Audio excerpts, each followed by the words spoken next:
రామచంద్రమనే రైతు చిన్న ఊరిలో జీవించేవాడు. వాడి జీవితమంతా పొలంతోనే ముడిపడి ఉండేది. వర్షాలు సరిగ్గా పడితే అన్నం పుష్కలంగా వస్తుంది, లేని పక్షంలో కష్టాలు. అయినా వాడు ఎప్పుడూ నిస్పృహ చెందలేదు. ఒకరోజతనికి ఊరి పెద్దమనిషి ఒక చిన్న విత్తనమిచ్చాడు. "ఈ విత్తనాన్ని నాటవయ్యా రామచంద్రం, దీని విలువ నీకు అర్థమయ్యే రోజు వస్తుంది" అన్నాడు. అది సాధారణ విత్తనంలాగా కనిపించింది, కాని ఏదో ప్రత్యేకత ఉందనే భావన కలిగింది. రామచంద్రం ఆ విత్తనాన్ని తన పొలంలో నాటాడు. రోజూ నీళ్లు పోసి ఆ మొక్క ఎదుగుతుందేమో అని చూసేవాడు. కాని వారం 2 వారాలు గడిచినా నేలమీద ఏ మార్పూ లేదు. చుట్టూ ఉన్నవాళ్లు ఎగతాళి చేశారు.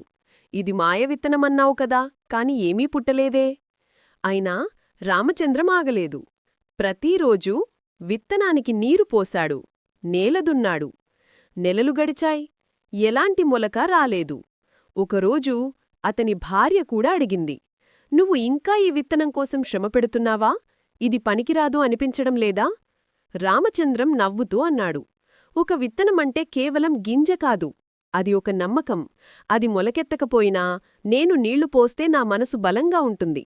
అలా 6 నెలలు గడిచిన తర్వాత ఒక అద్భుతం జరిగింది. విత్తనం చిన్న మొలకగా బయటకు వచ్చింది. కొద్ది కాలానికే అది పెద్ద మొక్కగా, ఆ తరువాత బలమైన చెట్టుగా మారింది.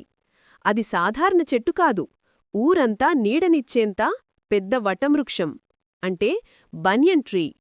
చల్లని గాలిని ఇచ్చింది. పక్షులు, జంతువులు దానికింద ఆశ్రయం పొందాయి. ఊరికి ఒక కొత్త ప్రాణం వచ్చింది. అప్పుడే పెద్దమనిషి రామచంద్రం దగ్గరికి వచ్చి అన్నాడు, "ఇది ఒక సహనం విత్తనం. దాని నాటినవాడి సహనం ఉంటేనే అది మొలకేస్తుంది. నువ్వు సహనం, విశ్వాసం చూపించావు కాబట్టి ఇది జీవమిచ్చింది."